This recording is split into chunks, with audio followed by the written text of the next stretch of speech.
Bismillahirrahmanirrahim ila yaumiddin. Amma ba'du. Bapak-bapak, ibu-ibu yang berbahagia, pertama-tama kita mengucapkan puji dan syukur kehadirat Allah. Alhamdulillah, di kesempatan petang kali ini Allah masih melimpahkan kepada kita nikmatnya yang banyak, nikmat ibadah salat maghrib, nikmat dapat memakmurkan masjid, dan nikmat-nikmat yang lainnya. Yang kedua, setelah bersyukur kepada Allah, salawat dan salam semoga tercurah pada Nabi kita Nabi Muhammad sallallahu alaihi wasallam sebagai uswah hasanah kita. Yang ketiga, di kesempatan ini kita lanjutkan taklim kita.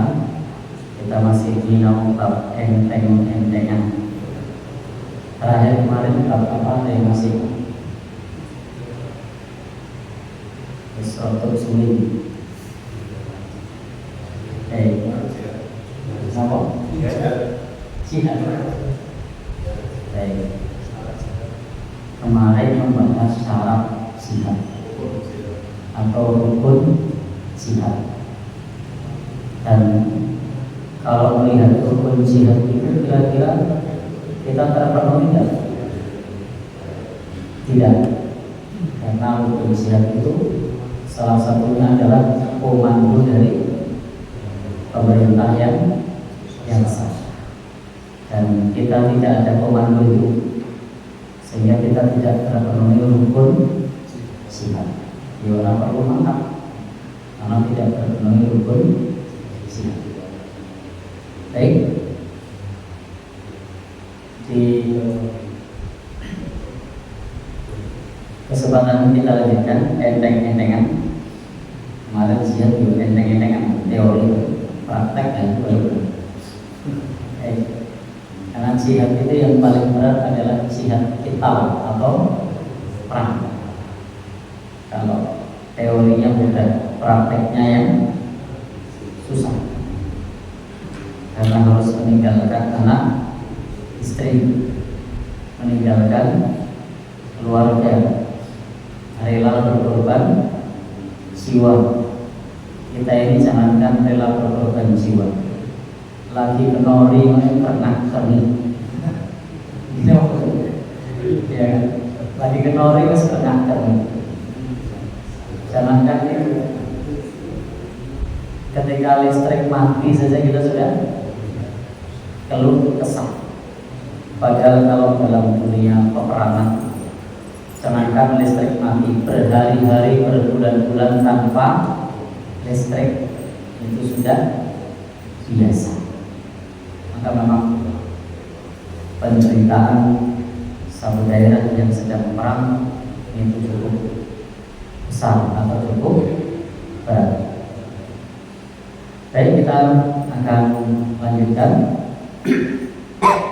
Ini bab enteng-entengan, banyak bab, ada ratusan bahkan ribuan bab enteng-entengan di sini.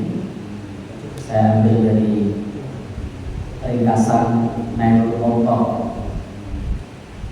Karena banyaknya bab sehingga saya sendiri membacanya tidak kita urutkan, karena kalau diurutkan untuk orang rampung tidak selesai. Baik, sekarang kita bahas bab terakhir itu sujud tilawah, sujud syukur, sujud sahwi. Terakhir. Sekarang akan kita bahas bab enteng-entengan lagi yang terkait dengan sholat berjamaah.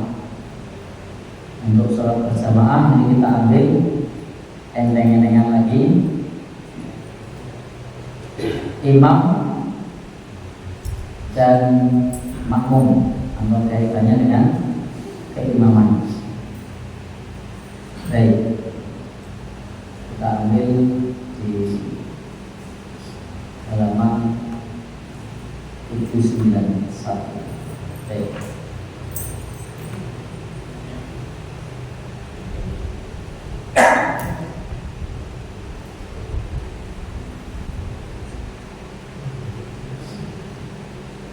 Jadi kita lanjutkan bab jamaah.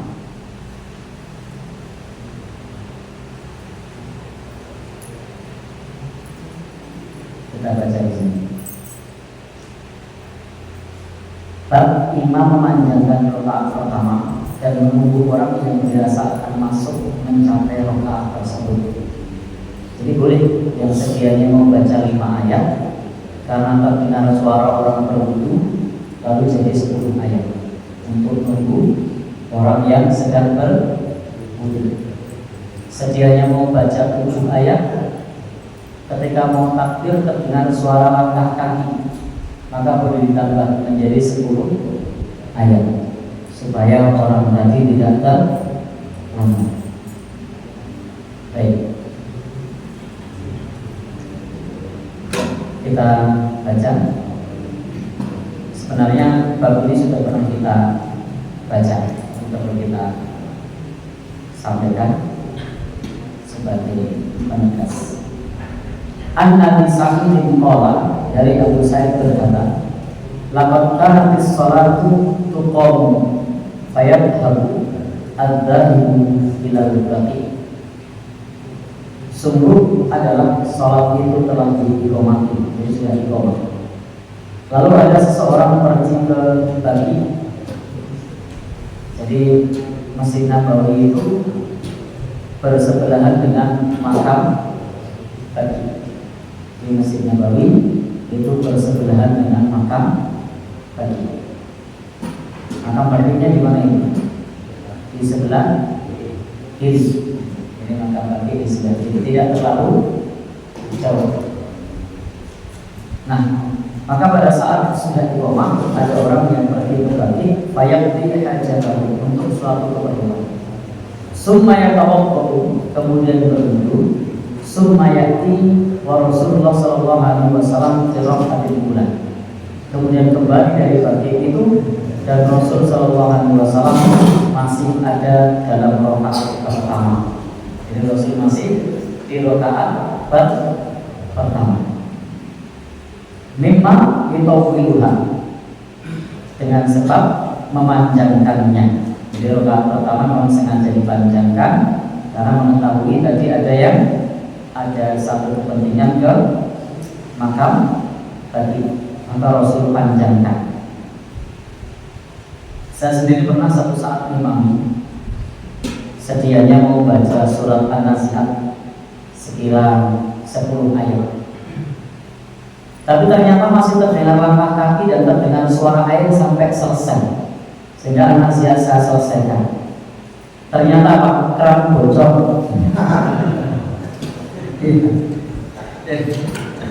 Waktu saya pikir masih ada orang yang berwudu, ternyata kerannya bocor. Ya, jadi 40 ayat lebih. Jadi suaranya masih gemericik loh, masih ada yang berwudu. Ternyata kerannya bocor. Baik. Berikut. Oh iya. Memang begitulah Nabi mengajarkan kepada kita. Kalau Nabi itu ketika ada suara tangisan bayi, jadi sholat itu ternyata bagi seorang imam perlu merespon makmum, merespon situasi. Jadi bukan berarti kalau orang khusyuk itu terus orang ngomong. Nabi itu merespon situasi. Salah satunya apa? Kalau mendengar suara tangisan bayi, boleh rukuk. Jadi kalau pengen cepat rukuk, bayi itu tangis.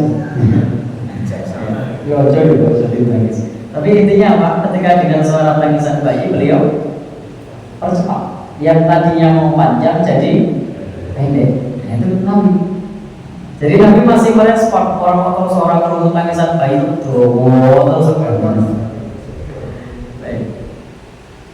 Jadi direspon. Maka ini juga bisa kita praktekkan ketika kita mengimami, kok tiba-tiba ada suara tangisan bayi yang sedianya mau kita selesaikan sampai akhir, maka bisa saja kita baca sepertiganya atau setengahnya saja supaya tiba cepat. Wa an Muhammad bin Juhadah, dari Muhammad bin Juhadah. An rajulin, dari seseorang, an Abdullah bin Abi Aufa, dari Abdullah bin Aufa, anna Nabi sallallahu alaihi wasallam kana yaqum, bahwa Nabi sallallahu alaihi wasallam dulu berdiri di rakaat ula min sholatil zuhri, di rakaat pertama pada saat sholat zuhur, hatta la yasma'a waq'an qadamin, sehingga dia tidak mendengar suara satu kaki pun. Jadi Nabi itu baru rukuk ketika sudah tidak terdengar langkah kaki. Jadi Nabi rukuk ketika sudah tidak mendengar suara langkah kaki. Ini khusus rakaat pertama ya, khusus rakaat pertama. Jadi rakaat pertama itu belum panjangkan, selagi masih ada langkah kaki maka beliau tidak rukuk. Dan beliau rukuknya adalah sampai hatta la yasma'a waq'an qadamin, sampai tidak terdengar suara satu kaki pun. Jadi sampai tidak terdengar suara satu kaki pun. Tetapi memang dalam hadis ini, kalau saya melihat lafadznya ada perawi yang tidak dikenal, karena di sini ada kata an-rajulin, dari seorang laki-laki. Idealnya kalau hadis itu perawinya dikenal, dari Abu Hurairah, dari siapa begitu. Dan di sini disebutkan dari Muhammad bin Juhadah, dari seorang laki-laki, dari Abdullah. Nah, di sini ada kata dari seorang laki-laki. Sehingga hadis ini majhul, meskipun maknanya benar. Maknanya bahwa ketika kita imami itu bisa merespon situasi. Dalam hadis Abu Qatadah dan Abu Sa'id, imam dianjurkan untuk memanjangkan rakaat pertama dalam sholat zuhur dan lainnya. Dan Nabi SAW menghendaki yang seperti itu karena hendak memberi kesempatan kepada makmum dapat mencapai rakaat yang pertama.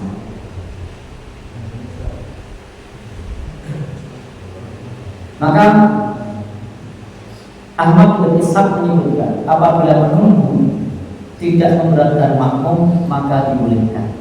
Jadi kalau menunggu tidak memberatkan makmum maka dibolehkan. Baik.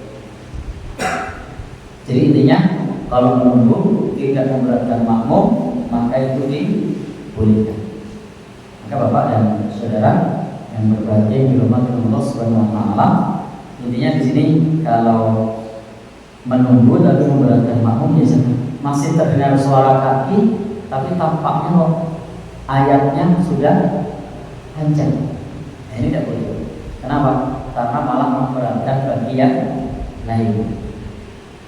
Idealnya kalau baca ngimami itu berapa halaman di sini?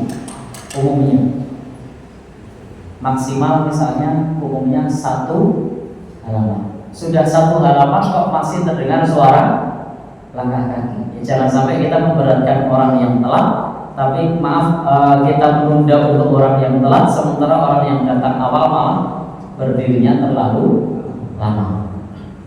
Jadi perlu win-win solution juga. Sebagai seorang imam tidak boleh, karena masih ada langkah kaki, lanjut halaman kedua. Masih ada langkah kaki, lanjut halaman ketiga. Ya tidak begitu. Tapi di sini sebagaimana disebutkan oleh Ahmad bin Ishaq di sini, bahwa menunda itu atau menunggu itu selama tidak memberatkan makmum yang sudah membersamainya. Jadi kira-kira kalau di sini tidak memberatkan itu berapa batasannya? Ya, 1 ayat, 10 ayat. Ya, berarti kalau sudah lewat dari 10 ayat ya sudah tinggal gitu. Baik. Jadi, atau lebih enaknya kalau pakai halaman, lebih dari setengah halaman tinggal. Baik. Berikutnya, ini kita baca. Wajibnya mengikuti imam dan dilarang mendahului. Hadis ini dari Abu Hurairah. Innama ju'ilal imamu liyutamma bihi fala takhtalifu alaihi. Sesungguhnya imam itu dijadikan imam untuk diikuti, maka janganlah menyelisihi imam. Fa'idha kabbaru fakabbiru, kalau imam takbir, takbirlah. Wa idza raka'a farka'u, kalau imam rukuk, rukuklah. Wa idza qala sami'allahu liman hamidah, kalau imam berkata sami'allahu liman hamidah, faqulu Allahumma rabbana lakal hamdu. Dalam riwayat yang lain tanpa Allahumma rabbana walakal hamdu. Jadi di sini dalil bahwa kalau imam membaca sami'allah, makmum merespon rabbana walakal hamdu, sehingga makmum tidak perlu mengucap ya, langsung rabbana walakal hamdu. Wa idza sajada fasjud, kalau kemudian imam sujud maka sujudlah. Wa idza shalla qa'idan, kalau imam salatnya duduk, fasallu qu'udan ajma'un, maka makmumnya semua salatnya duduk. Jadi kalau imam duduk, makmum juga duduk, meskipun makmumnya sehat semua. Karena imamnya duduk, maka makmumnya duduk semua. Ini cocok. Ini pentingnya mengikuti imam. Dan hadis ini riwayat Imam Bukhari, riwayat Imam Muslim, dan riwayat Imam Ahmad. Artinya hadis ini sahih. Dan tidak hanya satu hadis yang serupa ini, ada banyak. Jadi hadis yang serupa ini ada banyak. Bagaimana kita dianjurkan untuk mengikuti imam, sampai pun jika imam itu duduk, maka makmum semuanya ikut duduk meskipun makmumnya sehat. Imamnya sakit, ngimami sambil bersila, maka makmumnya semua bersila. Imamnya sakit, imamnya selonjor, maka makmumnya semuanya selonjor. Ya barangkali kalau di tempat kita mungkin difoto oleh orang-orang imam liyane. Kira-kira harus banyak gitu enggak? Tapi ini sebenarnya sunnah, supaya kita juga tahu bahwa orang sakit pun tetap bisa menjadi imam. Jadi tidak apa-apa sesekali yang sakit imam itu boleh, supaya kita mengenalkan sunnah Nabi. Jangan sampai sunnah ini kemudian hilang karena tidak ada yang mengamalkan. Jadi kadang ada satu sunnah karena dianggap aneh, lalu kemudian kita tidak mengenal sunnah itu. Termasuk kemarin kita mengenalkan sunnah sujud tilawah. Itu satu sunnah yang sebenarnya bisa kita amalkan, tetapi karena sedikitnya yang mengamalkan sehingga kita tidak tahu. Sudah pernah mencoba? Selain waktu itu, belum? Ya, sunnah Jumat pagi. Ya, silakan nanti imamnya bisa mengamalkan sujud tilawahnya tadi. Nah, kalau yang imamnya duduk ini, silakan bisa dikerjakan. Kalau imamnya selonjor, makmum selonjor. Imam bersila, makmum bersila. Imam timpuh, makmum timpuh. Baik, intinya apa? Mengikuti imam. Nah, pada saat itu ketika Nabi sedang duduk menjadi imam, para sahabat sebagai makmum berdiri.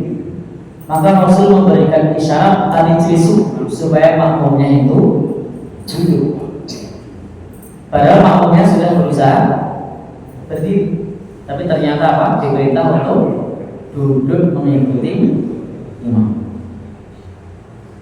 Karena memang imam itu untuk diikuti, sehingga mengikuti gerakan imam. Hanya memang para ulama mengajarkan kepada kita bisa saja berbeda dengan imam jika imamnya berdiri pada saat takbiratul ihram.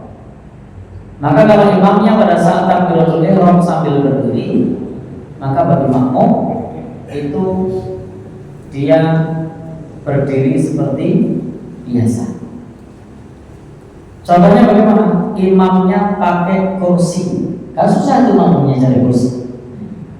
Kalau imamnya bersila, makmumnya bisa mengikuti.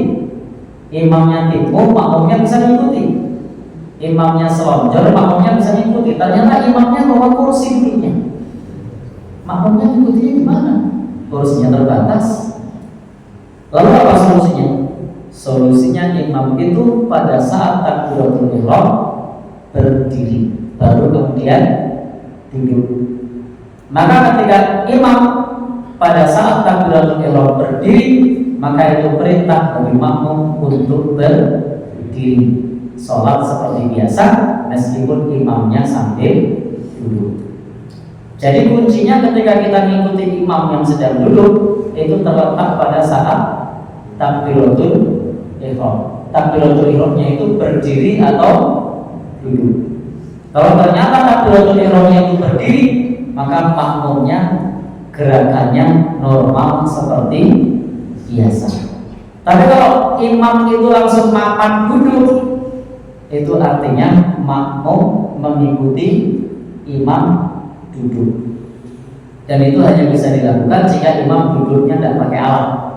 Kalau imam duduknya pakai kursi, boleh kursi nanti makmum dia apa? Gimana Pak? Nah, repot ya? Ya sudah. Solusinya imamnya pas takbiratul ihram berdiri, baru kemudian duduk. Berarti makmumnya tidak perlu cari kursi. Sudah pernah mengamalkan ini? Imamnya duduk? Oh belum. Biasanya nyamnya tahu diri atau oh gitu. Oh iya.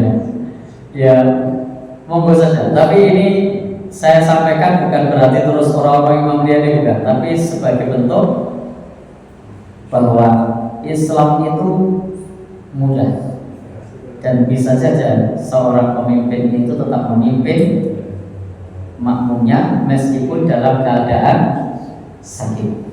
Tapi yang benar memang misalnya imam itu memang terbiasa dengan bacaannya yang bagus, itu lagi sakit ya tetap kita atur imam gitu kan. Misalnya tadi yang sedang sakit tadi tidak posisi bisa berdiri, tetap kita atur sebagai imam. Baik, terima kasih. Jadi imam itu ada beberapa situasi. Yang pertama adalah imam yang ditunjuk atau imam yang dia merupakan bagian dari kepanjangan negara. Sama imam yang sifatnya kalau di tempat kita istilahnya sunnah, itu beda. Nah di sini ini termasuk imamnya ditunjuk atau imamnya kepanjangan dari negara atau cuma sunnah. Kalau sunnah itu kalau sudah sakit ya ganti yang lain. Tapi kalau imam itu ditunjuk, maka selagi imam itu hadir, maka dia yang berhak menjadi imam. Jadi kalau ada imam yang diangkat, yang ditunjuk, selagi dia hadir, dia yang berhak menjadi imam meskipun sedang sakit. Atau imam itu kepanjangan dari negara. Di dalam kekhalifahan Islam pada masa silam, seorang khalifah itu sekaligus imam. Seorang kepala desa itu sekaligus imam. Kalau sekarang misalnya ketua RT itu sekaligus imam. Itulah kenapa di era kekhalifahan Islam itu syarat menjadi pemimpin itu mereka adalah orang yang fasih dalam Al-Quran. Karena yang namanya pemimpin negara otomatis imam. Itulah kenapa dulu Khalifah Umar bin Khattab itu beliau dibunuh pada saat sedang sholat, karena khalifah itu sekaligus imam. Jadi khalifah itu sekaligus imam.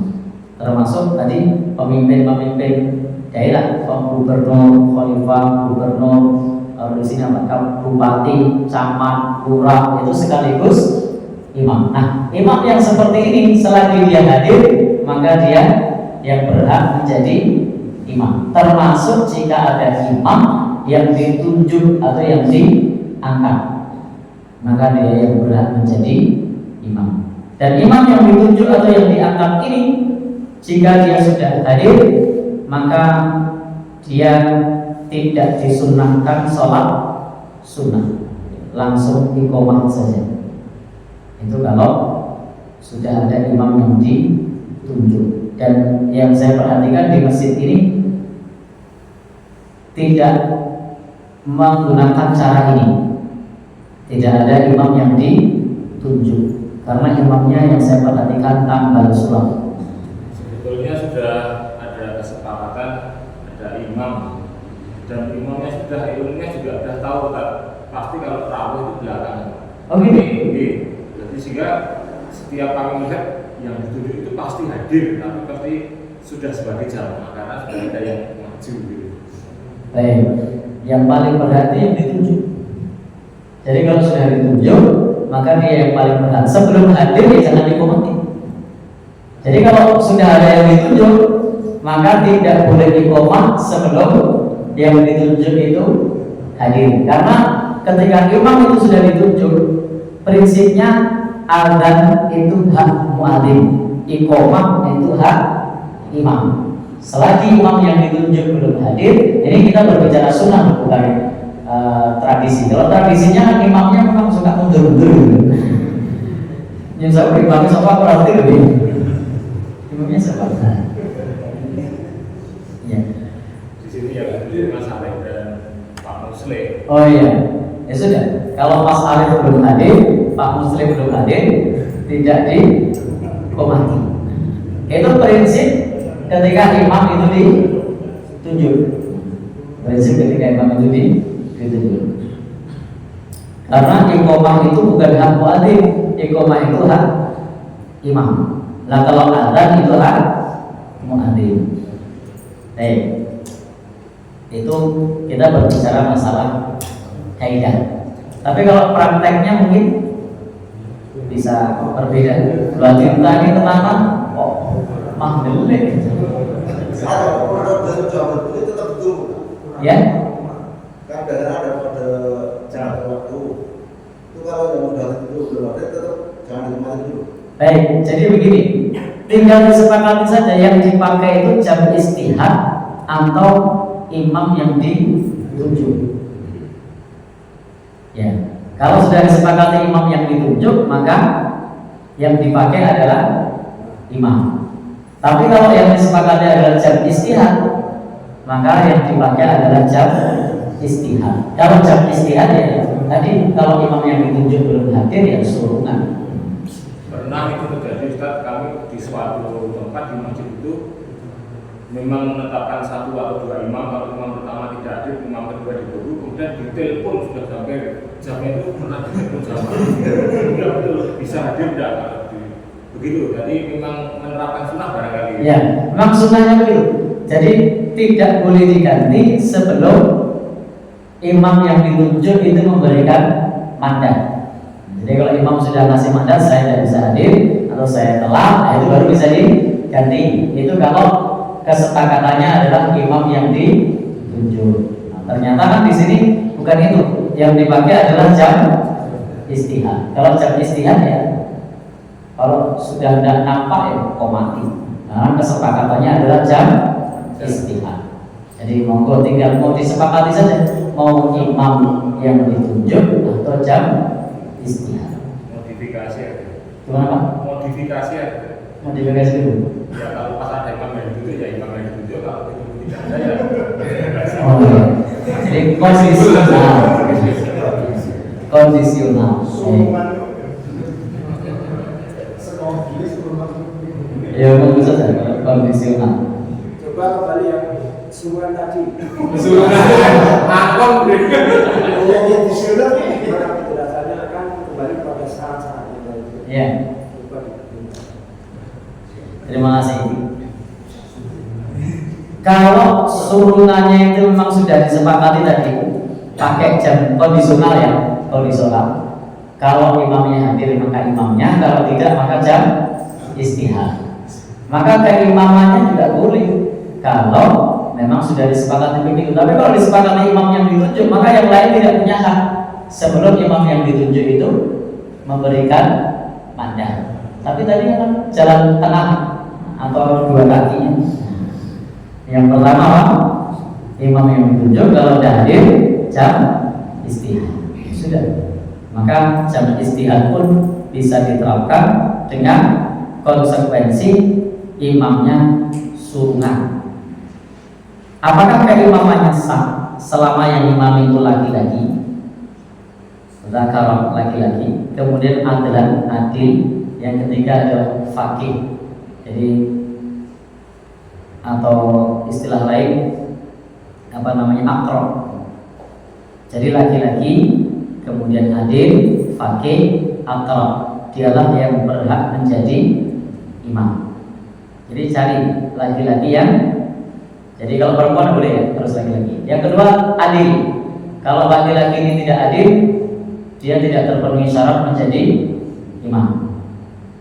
Jadi memang susah nyari yang adil. Adil itu maksudnya bagaimana? Tidak dikenal kefasikannya. Jadi kalau dikenal kefasikannya itu kurang utama untuk menjadi imam. Maksudnya bagaimana? Orang ini dikenal suka mabuk. Oh, orang ini dikenal kejem karo bojone. Intinya ada kefasikan yang dikenal, itu tidak terpenuhi syarat adil. Disebut adil itu kalau dia secara umum dia tidak punya sesuatu yang nampak kefasikannya. Adapun nanti kefasikan yang kecil-kecil yaitu manusiawi. Tapi kalau dikenal dia punya sifat fasik, kalau apa misalnya sama istrinya pelit, terus kondang sakampung, nek utang orang bayar, kondang sakampung, maka ini namanya tidak terpenuhi syarat adil. Tapi kalau sesekali ini bayar utang mundur bergorau itu kan keamanannya. Berbeda dengan orang yang memang tidak adil. Jadi laki-laki adil, faqih itu tahu tentang tata cara sholat. Kemudian yang berikutnya akrab, bacaannya baik. Nah, maka itu yang perlu dipenuhi. Berikutnya apa? Baru urutannya akrabum li kitabillah, yang bacaannya harus dulu. Kalau sudah ada itu, maka dialah yang berhak. Kalau ternyata yang kedua adalah faqih, yang ketiga itu aktsarut taqwa, yang paling rajin. Karena takwa ini tidak diukur hati dalam konteks imam, karena kita tidak pernah tahu hati. Yang kita ketahui adalah yang nampak. Jadi menilai takwanya itu bukan dari hati ini bukan, tapi yang nampak. Oh, dia datangnya awal, dia rajin baca Quran, dia sosialnya baik. Jadi takwa itu konteksnya dalam memilih imam itu yang tampak. Kalau urusan hati kan itu kita tidak tahu. Baru kemudian yang terakhir adalah akbarusinan, tua. Jadi baru kemudian tua. Jadi tua itu alternatif terakhir. Berulang. Lebih lama menjadi Islam. Oh iya. Ya, yang lebih lama menjadi Islam itu namanya ad-damhul hijrah. Oh iya, betul. Baik, jadi lebih apa namanya istilahnya, lebih lama menjadi Islam, ya betul. Koreksinya bagus. Lebih lama Islamnya.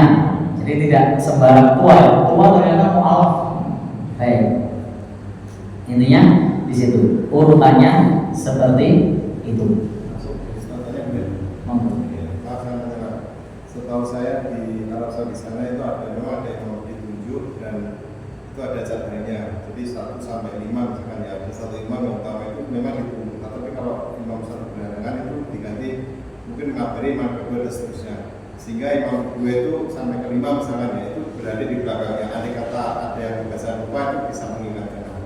Hal itu mungkin bisa ditiru di sini ya. Tapi sebenarnya pertanyaan saya, apakah imam tadi di Arab Saudi memang ada urutannya gitu kan, sehingga kalau ada urutannya betul kan bisa ditiru di sini gitu kan. Maksudnya gini, misalkan di sana itu memang ada imam utama dan ada cadangan sampai 4 gitu aja total 5, sehingga nanti di sini kan ada pakai jam gitu ya kan. misalkan sudah 10 menit, ternyata imam satu nggak hadir, tapi yang hadir di situ sudah siap ada imam kedua, jadi nanti imam kedua langsung maju. Tetapi ada kata imam satu, imam dua, tiga nggak hadir, tapi 4 hadir, maka urutan 4 itu yang maju. Apakah itu seperti itu bisa diterapkan? Baik, terima kasih. Memang betul kalau di praktek di Timur Tengah, orang-orang yang memang punya kapasitas menjadi imam itu dalam tanda petik, ini dalam tanda petik ya, dia sudah menempati kapling khusus, karena mereka ini nanti yang akan menggantikan ketika imam wudhu, dan itu bukan hanya satu orang, itu bukan hanya satu orang. Dan itu sebenarnya kalau kita punya sumber daya insaninya yang ada, tokoh-tokohnya ada, itu bisa kalau kemudian diterapkan dalam konteks masjid di kampung. Kalau masjid negara kan imam 1, 2, 3, 4, 5 kan bayaran semua ya. Kalau kampung kan ya, kalau di Timur Tengah kan mereka ini ya tentu disiplin karena mereka sudah ditugaskan atas nama negara dan sudah digaji juga. Baik. Yang problemnya kan kita ini di kampung, sehingga kadang-kadang orang yang sebelumnya itu rajin begitu di jadwal jadi imam malah hilang, malah telat. Baik.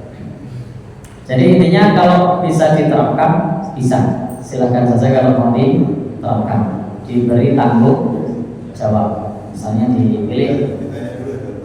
Mungkin dari takbir membuat urutan 5 terus 5 itu disalin. Kalau insya Allah bersedia, nanti jadi bertanya, misalkan nomor 1 Mas Arif, nomor 2 Mas David, nomor 3 Pak Arifin, misalkan 2-nya ada Rawo, Pak Arif Rawo, berarti maju gitu.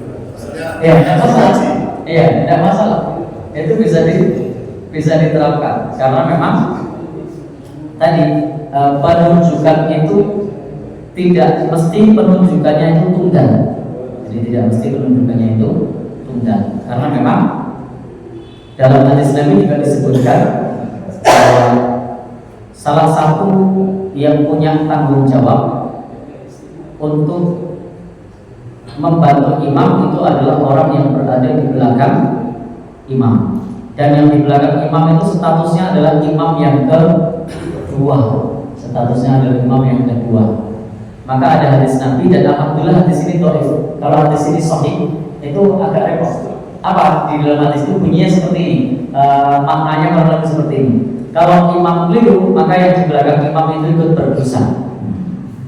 Jadi kalau imam itu keliru, maka yang di belakang imam itu ikut berdosa karena tidak membetulkan imamnya. Dan alhamdulillah dhaif. Iya, kalau sahih kan apa rasa mengarep kan?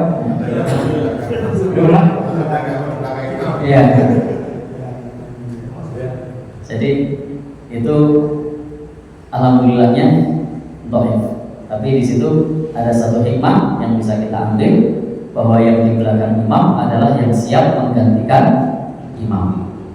Jadi imam kedua itu stand dia jadi di belakangnya. Monggo saja terkait masalah tadi pengangkatan imam itu mau seperti apa. Kalau konteks di zaman Nabi memang begitu. Yang punya hak untuk iqomah itu siapa? Imam.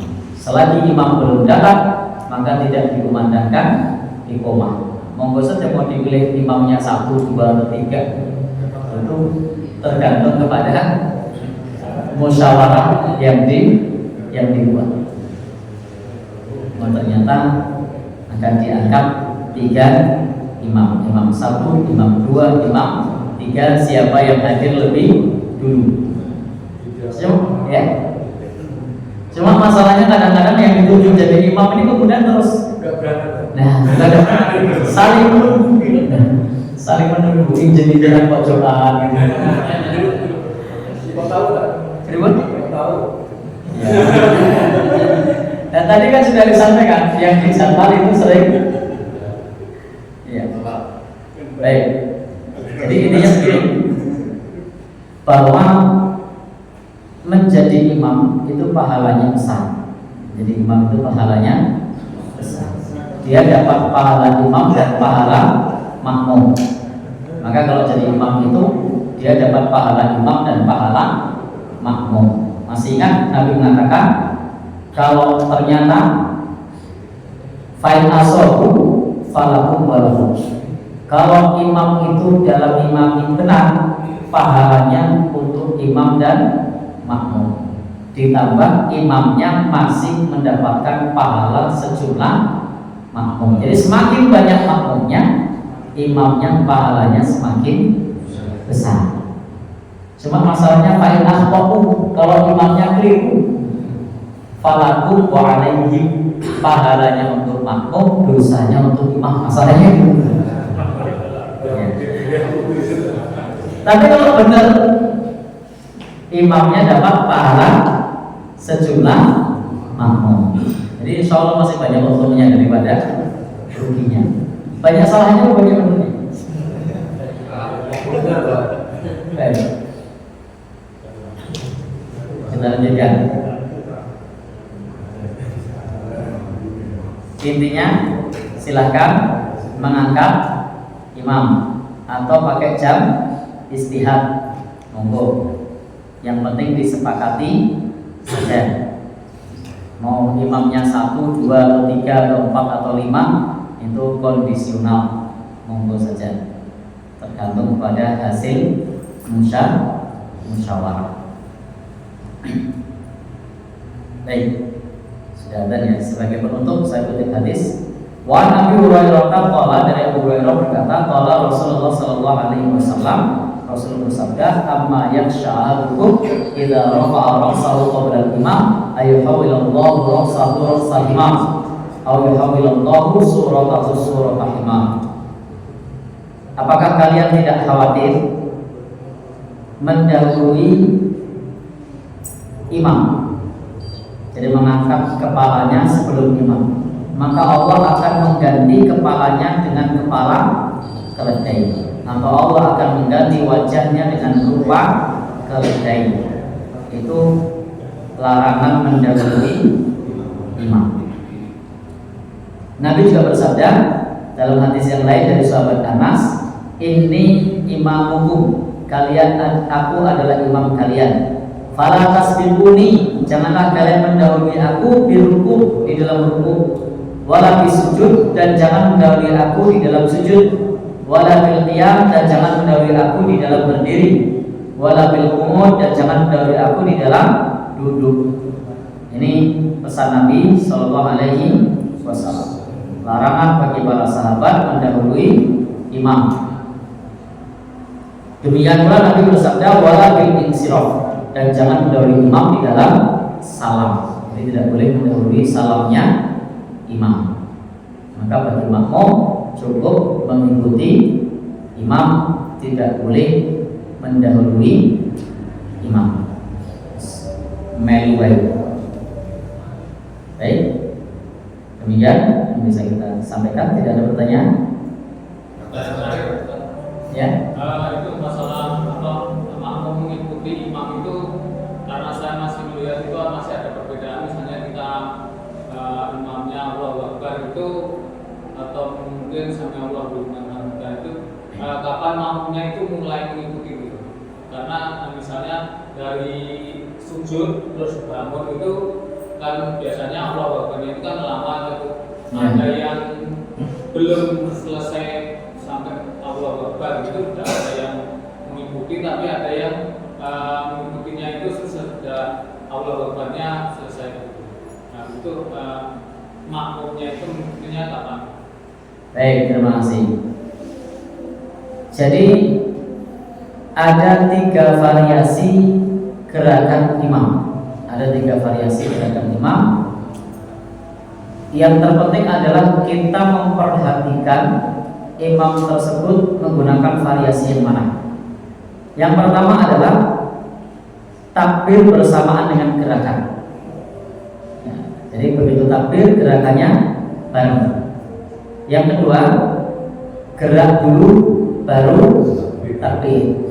Yang ketiga, takbir dulu baru gerak. Itu ada 3 variasi. Dan Nabi Sallallahu Alaihi Wasallam itu melakukan ketiganya. Maka kalau yang ideal untuk tempat kita itu adalah gerak dulu baru takbir, supaya makmum tidak mendahului imam. Maka untuk kategori imam yang seperti ini ya santai saja. Asal sudah dengar takbir kita bisa langsung segera respon. Kenapa? Karena imamnya itu sudah memastikan bergerak dulu baru takbir. Jadi sujud sempurna baru Allahu Akbar, berdiri sempurna baru Allahu Akbar.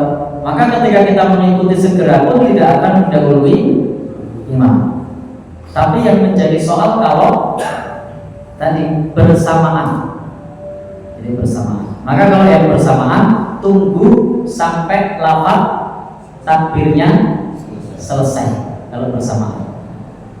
Kemudian yang ketiga, kalau ternyata imamnya ini takbir dulu baru bergerak, maka tunggu sampai gerakannya selesai. Andai kita menjumpai gerakannya belum selesai, kita boleh kembali. Contoh pas sujud, sudah terdengar Allahu Akbar kok belum duduk, sudah naiknya kok belum balik. Jadi intinya dilihat tipe imamnya ini yang mana, yang bersamaan atau gerak dulu baru takbir, atau takbir dulu baru gerak. Yang paling rawan yang terakhir, karena takbir dulu baru gerak. Baik. Jadi intinya di situ. Dan itu pelanggaran yang disebut ayyuhawila, Allah akan mengubah roksah imam ini bagi yang menyaksikan. Kalau di balik hijab atau di balik tembok seperti ini, maka kalau sudah mendengarkan komando, maka begitu komando selesai segera mengikuti. Kalau toh mendahului tidak dihukumi karena tidak melihat. Maka yang menentukan itu yang di belakang imam. Kalau yang di belakang tembok itu, kalau sudah komando yang selesai segera mengikuti. Jadi intinya kalau kita menjadi imam lebih baik gerak selesai baru mengucap takbir. Untuk apa? Supaya makmumnya tidak mendahului imam. Dan memang dalam mazhab itu ada pilihan-pilihan pandangan itu aja. Contohnya misalnya kalau dalam mazhab Syafi'i itu ketika kita bangun dari rakaat pertama menuju rakaat kedua, itu takbirnya panjang. Begitu bangun Allahu Akbar sampai gerakannya selesai. Tapi kalau di teman-teman Muhammadiyah ada gitu. Yang dipilih adalah gerak dulu baru Allahu Akbar. Ya monggo, jadi kan mau pakai pilihan yang mana? Mau mengikuti gerakan, selagi ada gerakan maka takbir. Konsekuensinya tadi begitu bangun karena mau takbir, urung ngadem sempurnanya masih bilang baru Akbar karena membersamai gerakan. Dan itulah yang biasa di kalangan Syafi'iyah. Maka kalau dengan itu bermakmum di kalangan Syafi'iyah pasti seperti itu. Allahu Akbar. Kalau simbahnya semakin tua akan semakin panjang. Karena dia mengikuti bersamaan dengan gerakan. Baik. Saya tidak tahu kalau di masjid ini biasanya pola imamnya yang mana. Ya, gerak dulu. Nah, kalau gerak dulu apa? Jadi kalau gerak dulu apa? Maka setelah kita dengan takbir, meskipun takbirnya belum selesai, maka makmum tidak akan mendahului imam. Sudah pasti ya, imamnya gerak dulu ya. Ya sudah, langsung ikuti saja, tidak apa-apa, tidak perlu menunggu selesai. Kalau sudah jelas imamnya menggunakan model gerak dulu, begitu ya. Baik, intinya perlu apa ya istilahnya? Ngapali imamnya yang tipe yang mana? Ada yang tipe sama tadi tidak? Allah, kalau kerutak katakan nanti masih ada. Kalau ada gitu ya jangan bangkit sebelum ucapannya selesai, berarti dia belum selesai. Baik.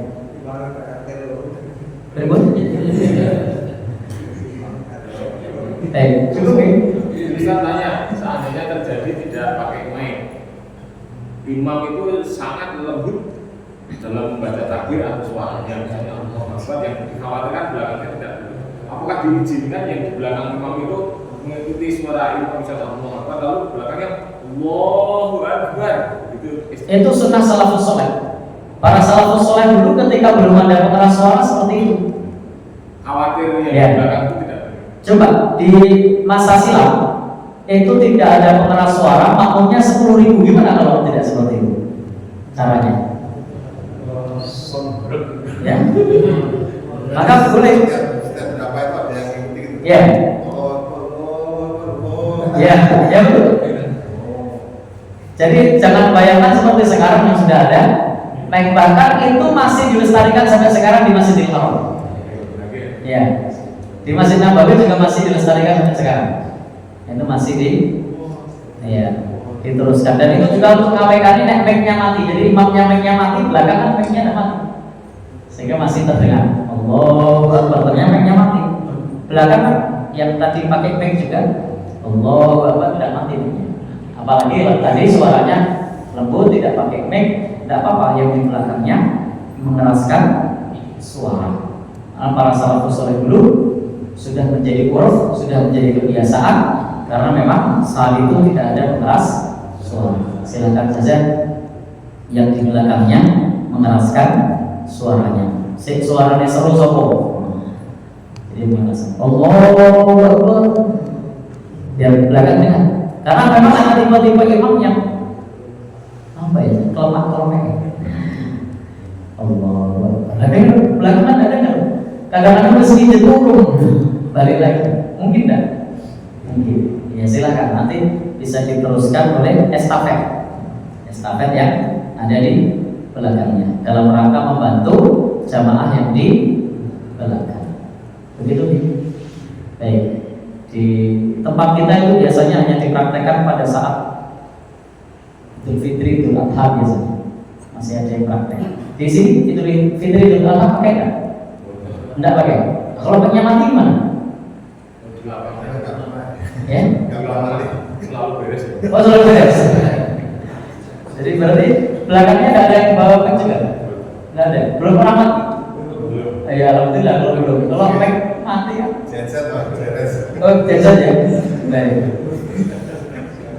Nasrullah wa fathun qarib wa basyiril mu'minin. Wassalamualaikum warahmatullahi wabarakatuh.